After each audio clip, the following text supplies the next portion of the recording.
पर ज्यायसवंत बड़े लोगों की, आप्त लोगों की, ऋषियों की, महापुरुषों की बातों पर विश्वास करना। सामान्य छल कपट से भरे हुए लोगों की बातों पर विश्वास मत करना। राम का जीवन तो देखो, समझ में तो आ रही है ना बात। राम का एक बार जीवन तो देखो। राम की कथा तुम्हें कहना क्या चाहती है। मैं ये बात कहूं उससे पहले थोड़ा सा एक सिद्धांत स्पष्ट कर दूं तुम्हारे सामने। जब तक माचिस आदि का निर्माण नहीं हुआ था तब तक बहुत दक्षिण में अब भी कुछ मैंने आश्रम देखे हैं स्वयं जहां ये प्रयोग होता है। यज्ञ की अग्नि जलाने के लिए दो लकड़ियों को आपस में रगड़ा जाता था। उन लकड़ियों का नाम था अरणी। क्या नाम था? अरणी। अरणी दो लकड़ियों को आपस में रगड़ते थे, अग्नि उत्पन्न हो जाती थी। मैं जरा सा सिद्धांत पूछता हूं, वो अग्नि कहां से आती थी? रगड़ से उत्पन्न होती थी, हां या ना? रगड़ से उत्पन्न होती थी। यदि रगड़ से उत्पन्न हो तो मैं दो पत्ते तुम्हें दूं, सारी रात रगड़ते रहो, अग्नि उत्पन्न हो जाएगी? हो जाएगी क्या अग्नि उत्पन्न? रगड़ से अग्नि उत्पन्न नहीं होती, रगड़ से अग्नि प्रकट होती है। सिद्धांत समझ लेना। अग्नि उसके अंदर होगी तो रगड़ से प्रकट हो जाएगी।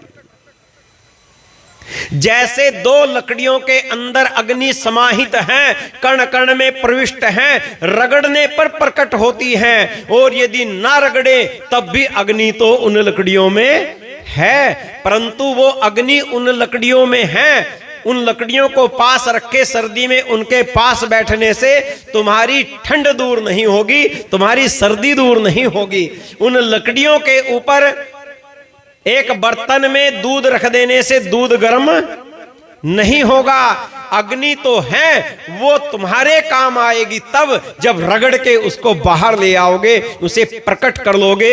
इसीलिए राम तो तुम्हारे पास हैं, कृष्ण तो तुम्हारे पास हैं, कण कण में व्यापक ईश्वर तो तुम्हारे पास हैं।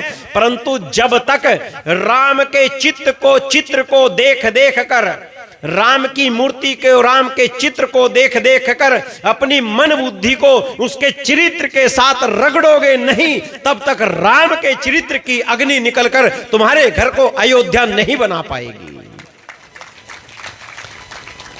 रघुकुल जैसा परिवार चाहिए तो चित्र के साथ चरित्र को जोड़कर अपने मन को राम के साथ रगड़ना प्रारंभ करो। एक मैथ की, गणित की एक पुस्तक है। एक विद्यार्थी उसको सामने लिए बैठा है, उसकी आरती उतार रहा है, उसकी आरतियां गा रहा है। आ जाएगा उसको गणित? पीछे तक बोलो। क्या गणित की पुस्तक की आरती उतारने से विद्यार्थी को गणित आ जाएगा क्या? कब निकलेगा? उस गणित तो है ना उस पुस्तक में, परंतु क्या आरती उतारने से, क्या उसको तिलक लगाने से मैथ बाहर आ जाएगा? नहीं आ सकता। कैसे आएगा? जब पूरा परिवार सो रहा होगा और वो बच्चा उस पुस्तक में, मैथ की, गणित की पुस्तक में अपनी बुद्धि को रगड़ेगा, उस मैथ की पुस्तक से गणित प्रकट होकर बाहर आएगा, उसकी बुद्धि को प्रकाशित कर देगा। इसी प्रकार इसको मैं आगे समझाऊं एक ऐसा उदाहरण जिससे सामान्य से सामान्य जन भी अंगीकार करे कि करना क्या है। यदि इस जाति को, यदि इस देश को पुनः वेदों के प्रकाश से, ज्ञान के प्रकाश से, चरित्र के प्रकाश से आच्छादित करना है तो करना यह है। इसको आप ऐसे समझ लें, मानो इस शिवाजी नगर कॉलोनी के उत्तर छोर पर एक राम का मंदिर है, दक्षिण छोर पर भी एक राम का मंदिर है। दो मंदिर दोनों दिशाओं में हैं और आपके घर में दो बच्चे हैं समान आयु के, 15-15 वर्ष के दो बच्चे आपके पास हैं। एक बच्चे को मुझे सौंप दो, एक बच्चे को आप अपने पास रखो। अपने जो आपके पास बच्चा है उसको आप उत्तर छोर वाले मंदिर पर प्रतिदिन लेकर जाओ राम के, और प्रतिदिन उस राम की मूर्ति की आप पूजा कराओ, और पूरा भक्ति भाव जैसा भी संभव है उससे वैसा कराते जाओ।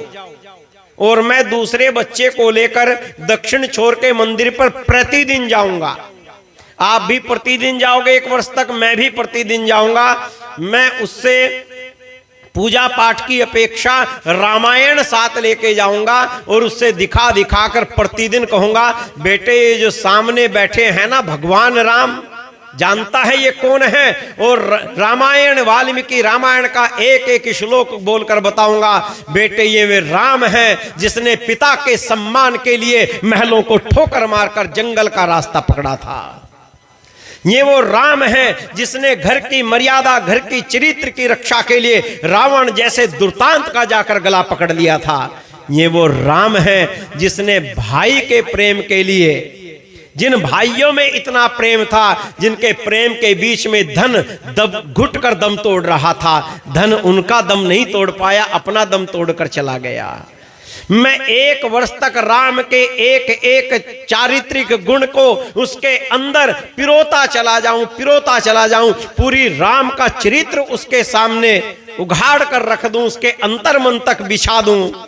सच बताना, आप 1 वर्ष तक राम की पूजा करवाते रहें, आरती करवाते रहें, मैं चरित्र सुनाता रहूं, आपका हृदय क्या कहता है? कौन सा बेटा आपका राम का बड़ा भक्त होगा? कौन सा बड़ा भक्त होगा?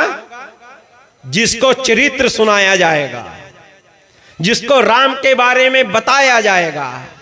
आपकी बेटियां, आपके बेटे इसलिए विधर्मियों के चुंगल में फंस जाते हैं, उन्हें अपने धर्म के विषय में पता ही, काला अक्षर भैंस बराबर है। इसलिए वेद मंत्र कहता है ज्यायश्वन्तः, यदि उन्नति को प्राप्त करना चाहते हो, यदि सुखपूर्वक जीवन बिताना चाहते हो, सुरक्षित जीवन बिताना चाहते हो, ज्यायश्वन्तः आप्त लोगों के, राम आप्त पुरुष हैं, कृष्ण आप्त पुरुष हैं जी, कोई बात नहीं।